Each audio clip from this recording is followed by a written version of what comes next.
discussion was just getting underway before I came back about Donald Trump and about his bowing out and whether or not this was all timed perfectly to help further the ratings of his show Celebrity Apprentice, or whether or not this was something that he clearly thought long and hard about and decided that he thought at once he had a shot, and perhaps with the recent missteps that he's made along the way, that this was a time to bow out. What are your thoughts about this? Well, as we were discussing earlier, and I know we have a difference of opinion, I think Donald Trump probably had an inkling of serious interest, although with the ultimate goal probably trying to gain more publicity from this venture. And there were times I actually was happy to have him in the race. I mean, no one drew more attention to this race. He was able to bring up some issues that just aren't getting covered. Than Donald Trump. And let me tell you, I was at that White House Correspondents' Dinner, and when you saw flashbulbs going, I was there too. It was for Donald Trump. It was. And the gaggle of media, Hollywood, reporters, politicians, guests, all following him was amazing to watch, because wasn't it really uncomfortable though when Seth Meyers was really taking aim at him and everybody was looking at Donald? Well, absolutely. I mean, he invited a lot of that, onto himself, without a doubt. But I'm saying even before the commentary and the comedy acts, when Trump was just physically there in the room, right, the oxygen was all around him. So he was a powerful figure in that respect. And as a Republican, very frustrated that we have not had our star emerge yet. It was good that he at least generated the interest he did. But I don't foresee Donald Trump, I never foresaw him as that long-term or credible person, although I always argued you should not say he shouldn't run for president because he's Donald Trump or because he's a Celebrity Apprentice. Well, that I agree with you on. Or a businessman. He is a credible guy. And anyone who wants to criticize him politically, it's fine, but to criticize his accomplishments as a business person is very hard to do. Well, not that hard to do. I mean, if you follow him for the last 2 decades in the press, he's really taken some knocks. His business was not always so great, but what was great was his publicity. Always. He's a master of public relations. And if I was working for him, I would have told him to do exactly what he did. He stayed in it I mean, look at to go to that dinner that you were at, to have that type of press. He doesn't get that every day. And I don't know. As a Democrat, I would have loved to see him run.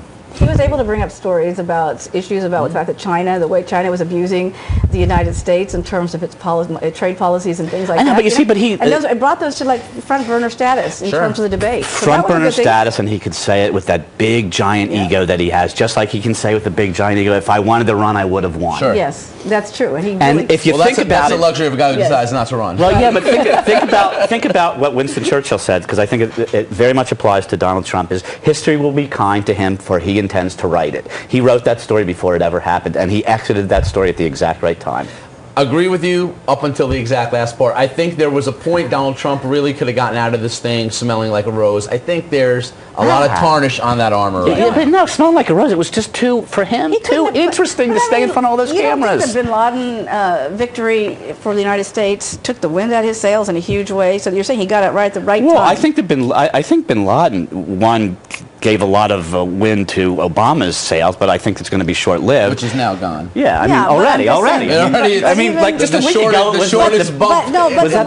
We all knew that was going to happen. When he was trying to portray the president as being a wimp and not being someone who was, someone forceful or decisive, I mean, he used that as a big cornerstone of his pitch, and that took the wind out of that. That's what I'm saying, based on what happened. Even if we're not savoring that moment anymore, and that bump is gone now. Already. Yeah, but the other thing about politics, it's a long game. I mean, that's what we're saying now. Obviously, the Republican field is shaping up, but it's not completely complete at all. And a lot more interesting things, I think, can and will happen before our ultimate nominee is selected. But to your point, I don't know if the Bin Laden thing had as much to do with Trump, because I do think he kind of had this plan. I mean, he said straight up months ago, by the time, when the time comes for me to have to renew Celebrity Apprentice, I will have made my decision. He stayed true to that word. He did do that. The thing I don't like about Trump is he always has this kind of grandiose way. It's going to be a huge decision. It's going to shock a lot of people. I mean, I have something on Obama. My guys are in Hawaii. They have things that they can't believe. And then there's, this kind of flat conclusion to it. Yeah. I think he kind of showed himself a little too much showman, not enough substance there. All right, let's talk about Newt Gingrich for a minute. Where do you think this candidacy is going to go at this point? I mean, he does have a high name recognition. Well, he has a high name recognition. He has a lot of political experience. He has high name recognition against political types, but not so much, I think, that John Q. Public. I don't know. What do you think? Well, I think what he's doing right now, well, he's very experienced at Washington and at politics, and that's going to be a big advantage for him. I find his stance right now pretty much against everybody in his party to be perplexing, if not for anything but to get attention. I don't know what that's all about. Well, what about these racism charges that are coming out right off the gate? That's preposterous. And I have to tell you, David Gregory just took himself down a notch in the opinion of a lot of people willing to give him a chance. Those of us who always, wish Tim Russert was still in that chair still want to give a guy like David Gregory a chance. Ridiculously stupid question. I think if Newt was savvy at that moment, not playing defense, which he was doing during most of that interview, and I purposefully, watched the entire thing, he should have said to David Gregory, well, what do you mean? Why? What could give the impression that that was a racist comment? And then he should have gone into the facts, which are that the majority of people collecting food stamps happen to be white. Has absolutely nothing to do with race. Has everything to do with economic facts, and that's his pitch, and he should stick to it. The racism charge was meaningless. The problem with Newt, and I listened to his entire interview yesterday with Mark Levin, backpedaling from this, lame explanation of where he stood on the Ryan budget, particularly as it went into Medicare, is Newt's best thing is his brain. His second best thing is that he's been out of Washington.